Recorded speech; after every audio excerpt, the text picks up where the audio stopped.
पदमन्दरेणोत्कटां तटस्थनवकानन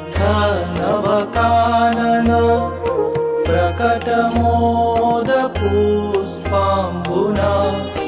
सुरासुरसुपूजिता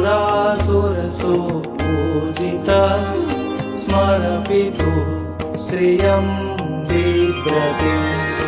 कलिन्दगिरिमस्तके पतदमन्दपूरोज्ज्वला विलासगमनोल्लसत् प्रकटगण्डशैलोन्नता शगो